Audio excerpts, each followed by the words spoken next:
Pero dicho esto, vamos al núcleo de la encíclica, que esto es lo que realmente más nos interesa, que ha sido el aspecto más debatido. Ha habido toda una bibliografía, una serie de comentarios en los periódicos sobre la encíclica de todos los gustos, periódicos de corte liberal, fundamentalmente norteamericano, y han venido a decir a veces afirmaciones sobre la encíclica que evidenciaban que no la habían leído. La revista Newsweek decía: el Papa vuelve de nuevo a su manía de la anticoncepción y la cuestión sexual. La encíclica no habla en absoluto del tema sexual, en absoluto. Se ve que realmente no lo han leído. Y en la misma línea iba la revista Time, quejándose de que el Papa volvía de nuevo sobre los aspectos de la sexualidad. Ha habido críticas, pues para todos los gustos, qué duda cabe. Pero realmente quizás la prensa más liberal es la que más se ha dado por aludida, porque indudablemente, como sabemos, ha caído el marxismo, ha caído la ideología marxista, y lo que hoy en día domina es una ideología liberal que tiene como dogma simplemente una concepción absoluta de la libertad y una concepción absolutamente subjetivista de la conciencia. Cada uno tiene su propia conciencia. Nosotros respetamos en una democracia la conciencia de cada uno, y la cuestión moral se reduce simplemente a la conciencia individual de cada uno.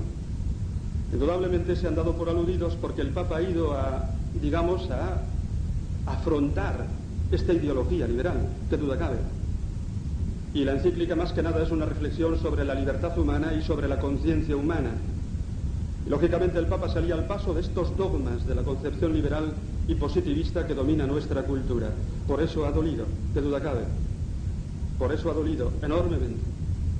Y la crítica, como digo, ha venido más ferozmente por estos periódicos de corte liberal que por otros ambientes. Entremos ya en ello, en el contenido. Una primera afirmación de la encíclica es una primera reflexión, una reflexión sobre la libertad humana. ¿Qué es la libertad humana? ¿Cuál es el sentido de la libertad humana? Como digo, el concepto de libertad es uno de los conceptos mágicos de la cultura moderna.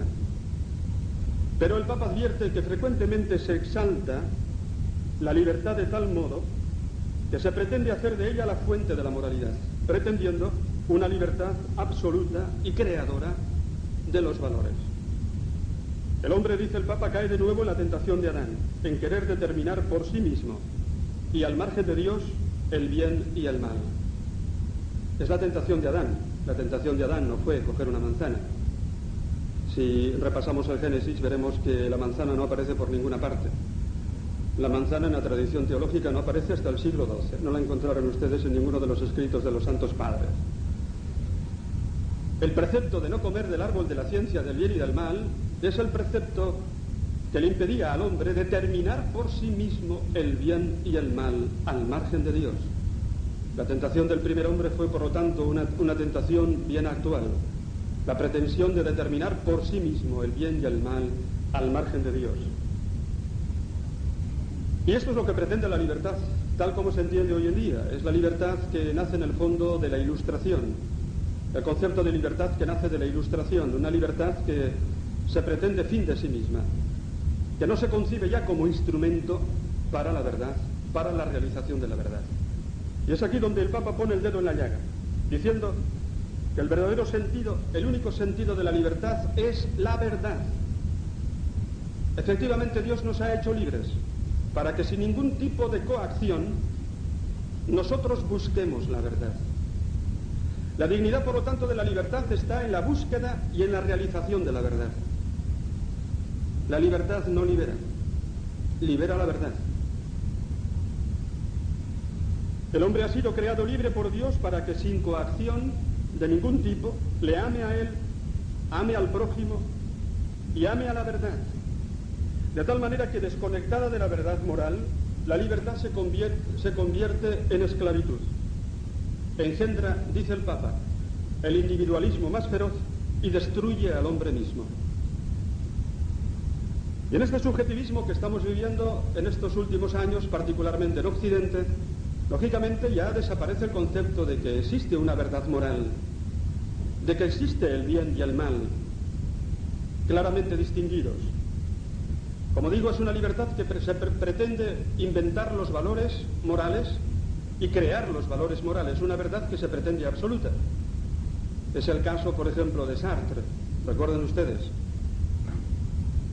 Sartre pretende una libertad absoluta que crea los valores simplemente por el hecho de elegir.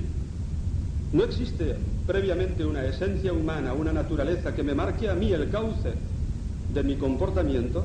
No existe nada previo a la existencia, sino que la existencia, según Sartre, precede a la esencia. Es curioso que Sartre no solamente rechaza a Dios, sino que rechaza también el concepto de una naturaleza humana creada por Dios y que fuera cauce de mis obligaciones y de mi comportamiento. No, yo creo los valores. Y los creo por el hecho simplemente de elegir, sin ninguna norma. Es indudablemente el espíritu de la Ilustración que llega a su culmen. Es el espíritu del idealismo, podríamos decir. Yo recuerdo haber leído a Gilson, el gran filósofo, tomista, y decía el hombre una reflexión profunda. Decía: yo no conozco a ningún profesor de filosofía que se crea el sistema kantiano del conocimiento, de que tenemos una serie de categorías a priori instaladas en nuestra mente que funcionan automáticamente en contacto con los fenómenos. Nadie se cree eso. Entonces, ¿por qué Kant tiene tanto gancho y, digamos, en el mundo de la filosofía actual? Porque Kant, dice, ha sustituido a Dios creador por el sujeto humano que crea, el sujeto humano que crea los valores. Y entonces, indudablemente, eso da enormemente, va muy bien con la sensibilidad moderna. Ahora bien, entonces, si la libertad es un instrumento de la verdad, la libertad, dice el Papa, tiene que ver con la ley moral. La libertad es un instrumento para realizar la verdad moral. Y aquí entramos ya en el núcleo de la encíclica. Por eso había solicitado una pizarra, porque quería hacer un dibujo. Creo que el punto fundamental de la encíclica viene a ser este. Hay moral porque resulta que en nuestras manos tenemos una realidad sagrada que es la dignidad de la persona humana. El hombre no es reductible a pura materia. El hombre efectivamente tiene materia, es cuerpo como los demás animales, pero tiene un alma espiritual e inmortal que hace que el hombre tenga una dignidad sagrada, haya sido creado a imagen y semejanza de Dios mismo y por lo tanto sea intrínsecamente malo destruir esa dignidad sagrada de la persona humana. Por eso hay moral. Si el hombre no fuera más que materia, si el hombre no fuera más que un mono más evolucionado, no habría posibilidad de fundamentar la moral, porque la materia, la simple materia, la podemos utilizar como medio para nuestros fines. ¿No es así? Podemos comer pollo, podemos comer pescado, porque el pollo y el pescado es simplemente materia y lo podemos utilizar para nuestros fines humanos. Ahora, la persona humana tiene una dignidad sagrada, trascendente, es un valor trascendente que no puede ser utilizado nunca como medio de nuestros fines, de nuestras intenciones. Por eso hay moral, viene a decir el Papa, porque tenemos una dignidad sagrada en la persona humana. De tal manera que será intrínsecamente malo todo aquello que destruya esa dignidad, y será bueno aquello que sea conforme con las exigencias fundamentales que emanan de esa dignidad personal. El hombre es un compuesto de cuerpo y alma. Tiene un valor trascendente por encima de los animales. Y entonces la moral no es algo arbitrario que la Iglesia se inventa. La moral radica precisamente en la dignidad sagrada del hombre en cuanto que ha sido creado. Es la única criatura que ha sido hecha a imagen y semejanza de Dios.